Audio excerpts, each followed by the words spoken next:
দেশের কথা পত্রিকার ৪৭তম প্রতিষ্ঠা দিবসে রক্তদান শিবিরের আয়োজন। ১৫ই আগস্ট দেশের ৭৯তম স্বাধীনতা দিবস। তার সঙ্গে ত্রিপুরার দৈনিক পত্রিকা ডেইলি দেশের কথা পত্রিকার ৪৭তম প্রতিষ্ঠা দিবস উপলক্ষে বৃহস্পতিবার এক রক্তদান শিবিরের আয়োজন করা হয়।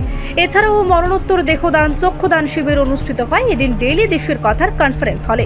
উপস্থিত ছিলেন রাজ্যের প্রাক্তন মুখ্যমন্ত্রী মানিক সরকার, পলিট ব্যুরোর সদস্য জিতেন্দ্র চৌধুরী, নারায়ণ কর সহ বামেদের এক ঝাঁক নেতৃত্ব। এদিন এই মহতি উদ্যোগে ১২ জন ব্যক্তি চক্ষু ও মরণোত্তর দেহদানের অঙ্গীকার করেন এবং মোট ৩২ জন রক্তদাতা স্বেচ্ছায় এগিয়ে এসে রক্তদান করেন। এই কর্মসূচি নিয়ে বিস্তারিত জানিয়েছেন পলিট ব্যুরোর সদস্য জিতেন্দ্র চৌধুরী।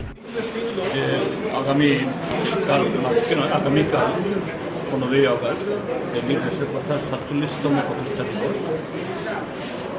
সে উপলক্ষে ডেইলি দেশের কথা পরিবার তারা রক্তদান, দেহদান, চক্ষুদান শিবির সংগঠিত করছে। এটা ডেইলি দেশের কথা পত্রিকা যে আদর্শ নিয়ে তাদের এই পত্রিকা বের করা, এই কর্মসূচিটাও তার সাথে একটা অন্তর্লীন।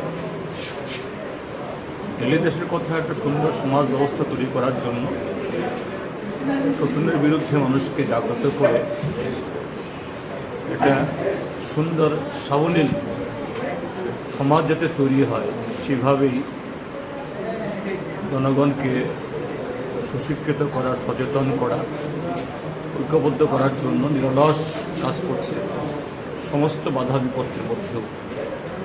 কিন্তু সেই জায়গায় যদি সুস্থ মানুষ, সুস্থ বিবেক যদি তৈরি না করা যায়, সে লক্ষ্য সম্পাদন করা সম্ভব না।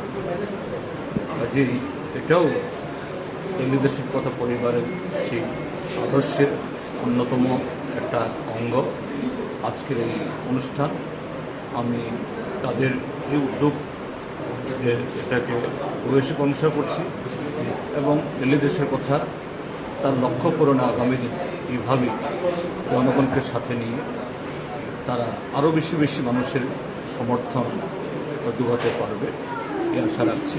এবং আজকে যারা এখানে রক্তদান, দেহদান এবং চক্ষুদান করছেন তাদের সকলেরই আমি দীর্ঘায়ু কামনা করছি।